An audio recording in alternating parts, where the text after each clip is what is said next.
मैं हरदास मीणा, सहाचार्य राजनीति शास्त्र विभाग, राजकीय कन्या कॉलेज धौलपुर।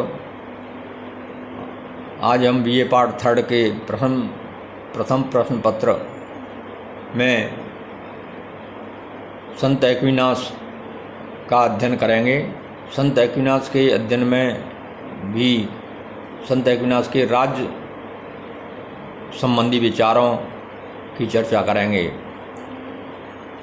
सर्वप्रथम हम एक्विनास के राज्य संबंधी विचारों को देखते हैं। राज्य क्या है, राज्य की उत्पत्ति कैसे होती है, राज्य के कार्य क्या हैं, राज्यों के वर्गीकरण में कौन कौन से प्रकार हैं, सर्वोत्तम शासन व्यवस्था कौन सी है, सरकार के प्रमुख कार्य कौन कौन से हैं, ये आज हम देखते हैं।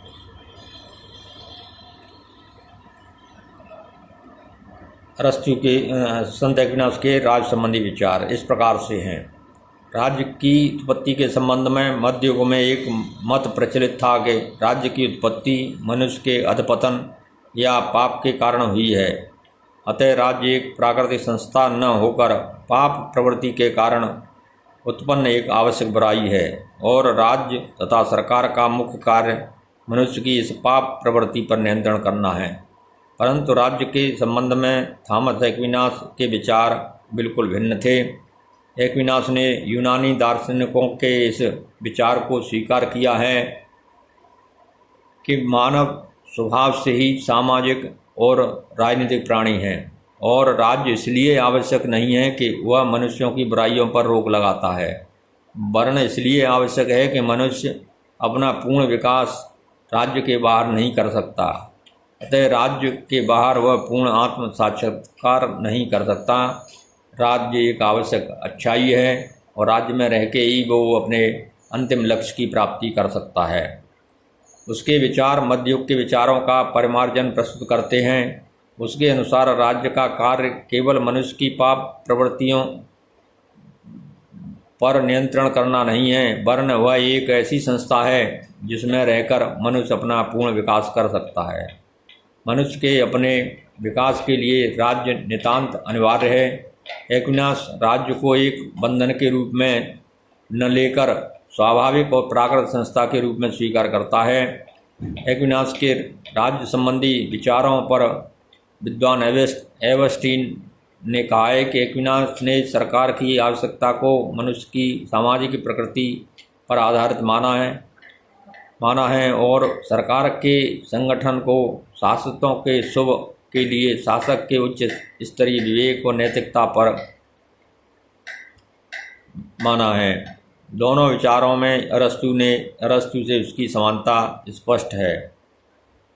संत एक्विनास ने एक राष्ट्रीय राज्य को प्राथमिकता प्रदान की है। इस संबंध में यह समस्त मध्ययुगीन दार्शनिकों में अग्रणी है जिसने वर्तमान विचारों का सूत्रपात किया। उसका मत था कि रीति रिवाजों की एकता तथा समानता राज्य का उत्तम आधार होती है और ऐसी एकता विशाल साम्राज्य की अपेक्षा छोटे राज्यों में अधिक अच्छे रूप से पाई जाती है। वह राज्य में पाई जाने वाली राजनीतिक सत्ता का अंतिम स्रोत ईश्वर को मानता है। इसके समर्थन में वह बाइबल का यह प्रमाण देता है कि विश्व में ईश्वर के अतिरिक्त और कोई दूसरी शक्ति नहीं है। There is no power but of God. वह अपनी स्थापना को अरस्तु के इस आध्यात्मिक सिद्धांत से भी पुष्ट करता है कि भगवान जगत का अंतिम कारण तथा इसे प्रथम गति प्रदान करने वाला है। इस संबंध में एक्विनास ऑगस्टाइन का यह तर्क भी प्रस्तावित करता है कि भगवान योग्य जातियों को ही राजन सत्ता प्रदान करता है। तो ये राज्य के बारे में, राज्य की उत्पत्ति के बारे में संत एक्विनास के इस तरह विचार हैं जिसमें अरस्तुवाद से मेल खाते हैं। अब है राज्यों का वर्गीकरण। एक्विनास ने राज्यों का वर्गीकरण इस प्रकार से किया। राज्य के वर्गीकरण के संबंध में एक्विनास अरस्तु के विचारों को ही आदर्श मानता है। अरस्तु की भांति सामान्य हित पर आधारित राज्यों को अच्छा और न्यायपूर्ण तथा केवल अपने हित को लक्ष्य मानने वाले राज्य या शासक प्रणाली को वह निकृष्ट मानता है। उसने 6 प्रकार के राज्य बताए हैं। वह निरंकुश शासन तंत्र को सबसे खराब बताता है और यह उसकी दृष्टि से राजतंत्र का भ्रष्ट रूप है। इसके उपरांत कुलीन तंत्र, मध्यम वर्गीय जनतंत्र, सामंत तंत्र और लोकतंत्र का क्रम आता है। इस प्रकार से वह अरस्तु के वर्गीकरण को ही आधार मानता है, जिसमें अरस्तु ने स्वाभाविक रूप और विकृत रूप, संख्यावाची आधार पर और नैतिक आधार पर राज्य के 6 प्रकार बतलाए हैं।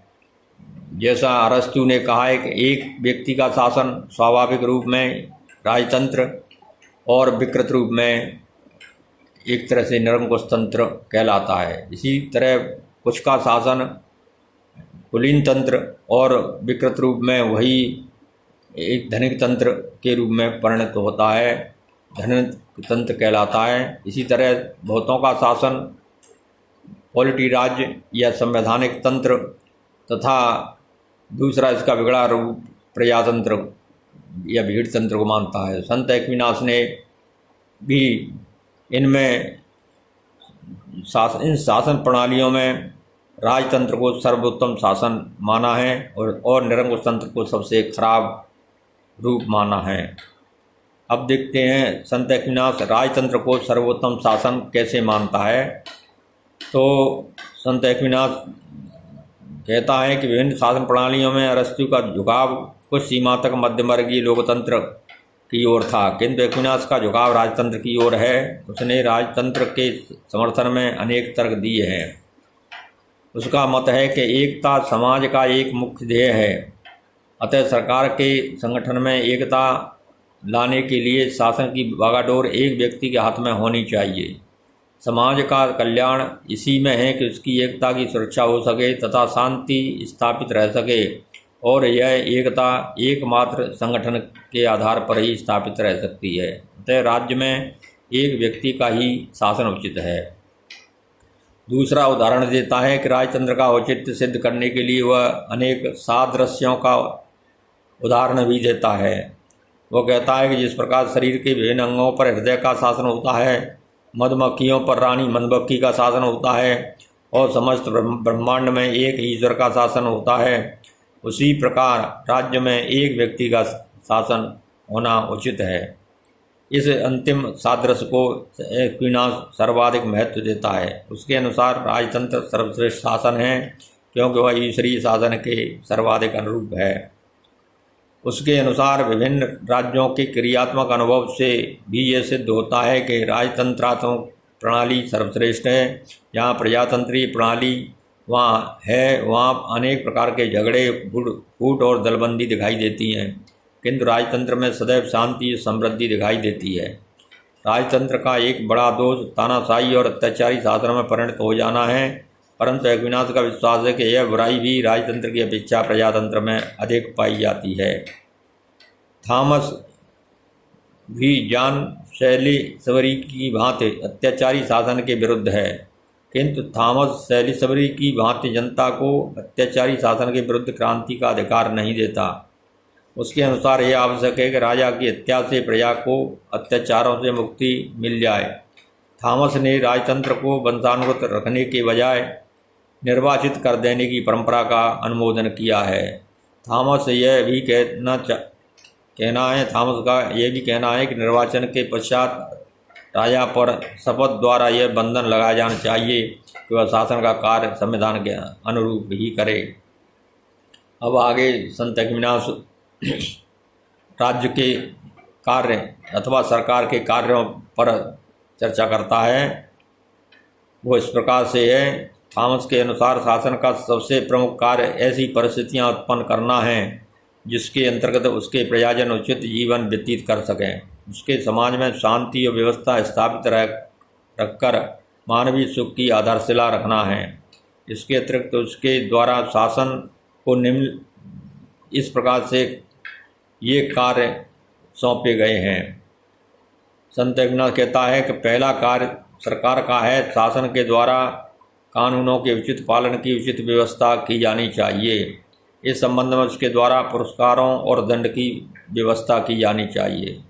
दूसरा कार्य है उसके द्वारा बाहरी शत्रुओं और आक्रांताओं से अपनी सीमाओं और नागरिकों की रक्षा की जानी चाहिए।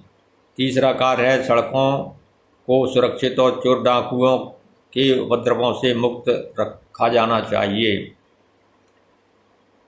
इससे अगला कार्य, चौथा कार्य वो शासन का मानता है कि शासक के द्वारा अपने राज्य के लिए विशेष मुद्रा पद्धति चलाई जानी चाहिए और भार एवं नाप तोल की समुचित प्रणाली निश्चित की जानी चाहिए। पांचवा कार्य मानता है राज्य के द्वारा अपनी जनसंख्या को सीमित रखा जाना चाहिए। राज्य के कार्यों का उल्लेख करने में उसके द्वारा यूनानी और रोमन विचारधारा और ईसाई धर्म के सिद्धांतों का उचित समन्वय किया गया है। इस प्रकार से उसके राज्य संबंधी विचार अति महत्वपूर्ण हैं, जिसमें उसने अरस्तुवादी विवेकवादी विचारधारा और मध्ययुगीन ईसाईयत की विचारधारा, इन दोनों के बीच समन्वय स्थापित करके ये राज्य संबंधी विचार प्रकट किए हैं। आज इतना ही। जय हिंद।